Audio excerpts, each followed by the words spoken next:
Buenos días, el grupo está conformado por Luis David Gutiérrez, Víctor Hugo Campo y yo. El tema es Paulo Freire, Pedagogía Liberadora.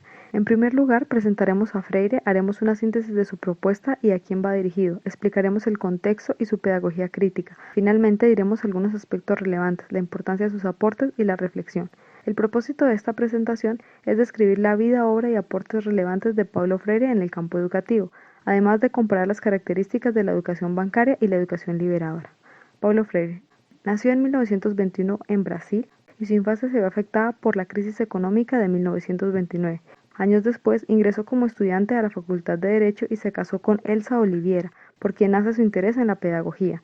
Entre 1947 y 1964 ocupa altos cargos en el campo educativo de Brasil, tomando conciencia de los problemas del pueblo. Así, crea un método revolucionario de analfabetización que lo llevaría a su exilio en 1964, pues su método se asoció con ideas revolucionarias y de corte marxista.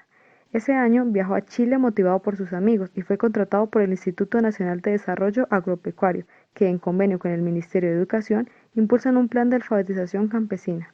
En 1969 parte a Estados Unidos como profesor invitado, luego fue contratado por el Consejo Mundial de las Iglesias en Ginebra. Junto a un amigo crea el Instituto de Acción Cultural y con ayuda financiera de este mismo consejo se encarga del programa masivo de alfabetización de Guinea-Bissau. En 1979 vuelve a Chile y es nombrado secretario de Educación Municipal de Sao Paulo. Años después, crea junto a unos amigos el Instituto Paulo Freire y finalmente fallece en 1997. Síntesis de su propuesta. La propuesta de Paulo Freire estuvo marcada por la influencia de la comunidad de hermanos cristianos, la filosofía clásica, la sociología y la realidad del siglo que vivió, pues estaba lleno de altibajos y opresiones que dividían a los países entre ricos y pobres.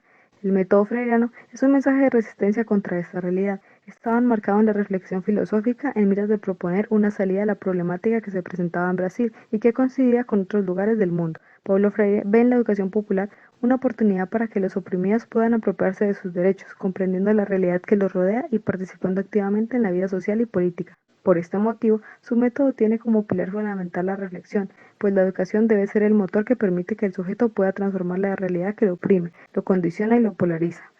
¿A quién se dirige? La propuesta de Paulo Freire está inicialmente dirigida a los pueblos de Latinoamérica, en donde identificó las condiciones de analfabetismo y opresión, pues identificaba dos categorías, pueblo opresor y oprimido. No obstante, su pensamiento sobrepasó los límites, haciendo eco en diferentes lugares del mundo, dejando de ser para un pueblo en particular para tomar un carácter universal. Su mensaje invita a todos los docentes a reflexionar sobre la educación, a tomar conciencia sobre la realidad y transformarla. Contexto. Para entender la vida de Freire y la relevancia de sus aportes, es necesario entender la época en la que vivió. Vivió muy de cerca cambios sociopolíticos que moldearon su visión de vida. Ejerció cargos gubernamentales, lideró procesos de alfabetización y fue exiliado. Paulo Freire fue testigo del panorama latinoamericano del siglo XX, que se caracterizó por relaciones desiguales y avasalladoras con países desarrollados, desequilibrio en el sector político, depresión económica, educación sectorizada y excluyente, marginación y falta de desarrollo en el sector rural.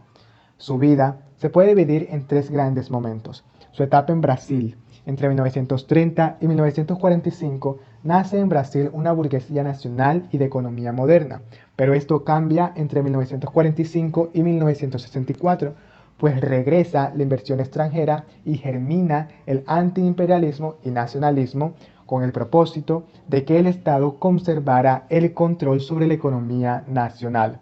Para ello, se promueve una generalización de la educación que permitiera la inserción sociopolítica de las masas campesinas. Durante este periodo nace el método Paulo Freire, pero en 1964 se da un golpe militar al presidente Goulart y esta campaña de alfabetización se suspende y es exiliado. La segunda etapa es la de el exilio. Entre 1964 y 1980 estuvo por fuera de Brasil en países como Bolivia, Chile, país en el que se llevaba a cabo el método Paulo Freire para la alfabetización. También estuvo en Harvard y en Ginebra. Finalmente está la etapa en Brasil luego del exilio, donde fue nombrado secretario de Educación. Pedagogía crítica. Los aportes de Paulo Freire se constituyen como una manera de mirar el mundo, al hombre, la sociedad y las relaciones entre estos, apuntando hacia la construcción del conocimiento desde una posición activa, crítica de la realidad sociocultural y que desemboque en la libertad. De esta manera, germina lo que se conoce como la pedagogía crítica.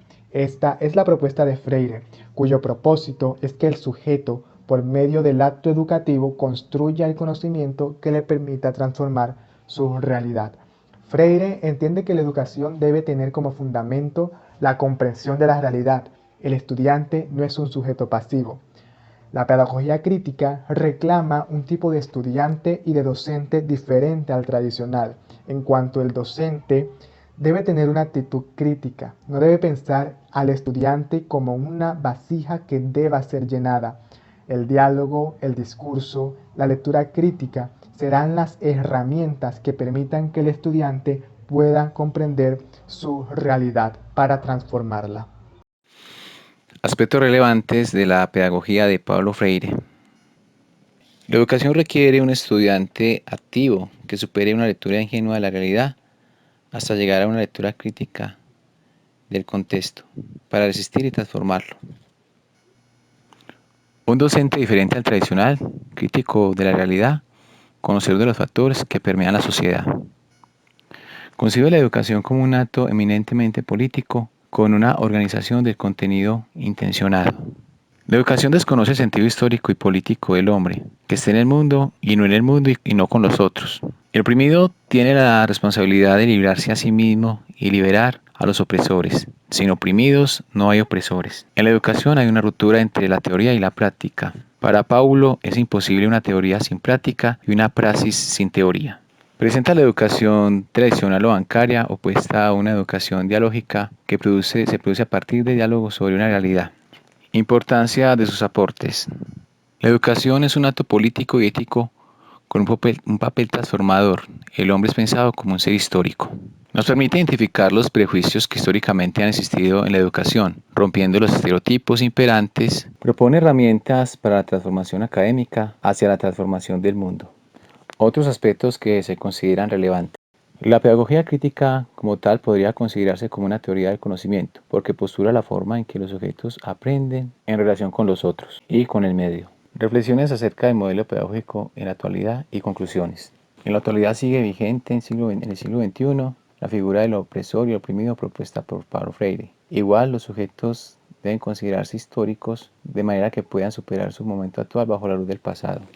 Las TIC como herramientas para la liberación del opresor identifican un oprimido, que es el analfabeta en el área digital o en la era digital, y un opresor, que son los factores que imposibilitan la accesibilidad a las TIC.